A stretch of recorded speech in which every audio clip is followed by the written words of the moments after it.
Cardon Children's Medical Center, providing comprehensive pediatric care for Arizona's families.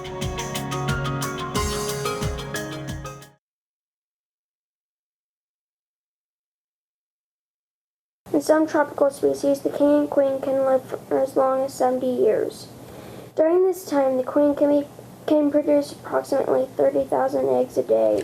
I have a very rare neurological disease, if I can remember the name right, ganglionopathy, sensory neuropathy. I have trouble with my balance, and I can barely hold my hand still. I get like the sharp pricking pains everywhere. Austin's a young man that came in to see me a number of years ago. He had complaints of being tired, not walking, falling frequently, and that this was progressively getting worse. So we thought we had a disease that affected the nerves and muscles of his body in some fashion, and wanted to look for something that was treatable. When you're sick and getting treatment, there is a lot of time in the day, and you can only focus so long on video games and so long on TV shows and so forth, and then really you need to be focusing on accomplishing something, feeling good about what you're reading or what you're working on. And sometimes kids haven't been doing that because they might have an IV in their arm and they're having trouble writing. Well, as the teacher, I propose to them that I can do some writing for them, and we can get that done. And once that dialogue and connection gets made, it's amazing what we're able to get done.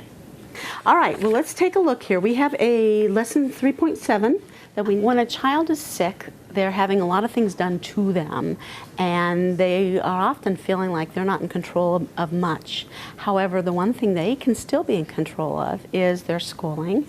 And many of them, that is their utmost concern, and one of the first things they often say to their parents, the doctor, or the nurse, what about school? If I have to be here, what's going to happen with that?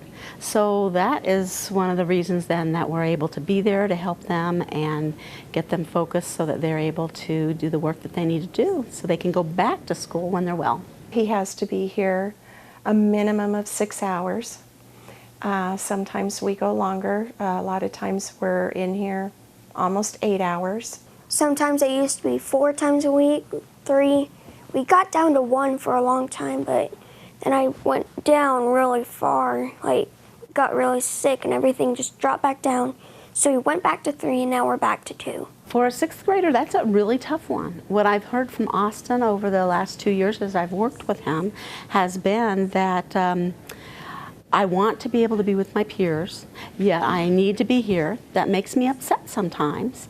One of the ways that I've coped with being here is by playing a lot of video games. And in doing that, that's my escape, yet at the same time I know to be connected with school, I need to be able to do some of my schoolwork. Math, science, language arts, all the normal school stuff. Miss Virginia has the patience of a saint, because there are days when Austin is in pain and we're in here and he does not want to do school and he does fuss, and she helps me. We get him in there and come on, an hour, just a little bit.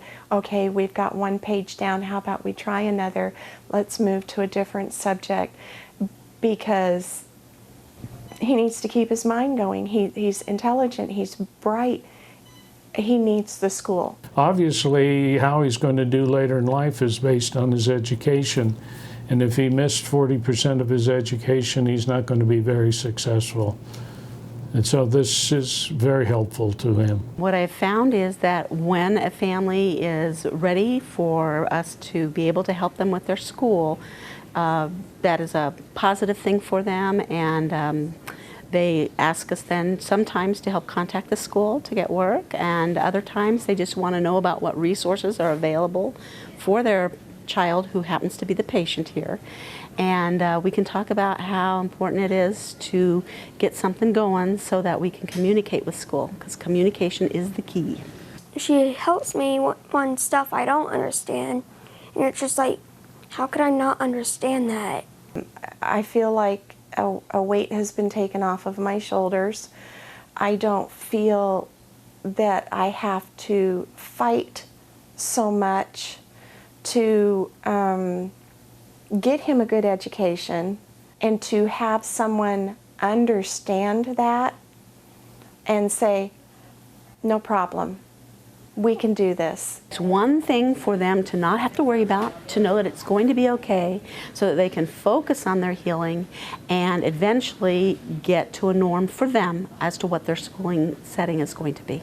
She's really nice and she's smart. As long as he is able and he and his family want me to be here and helping him with his schoolwork and make that connection, we will do it, because it's an important thing that he needs to be able to accomplish and find a balance with, so that he can become the person he wants to be and have choices in the future.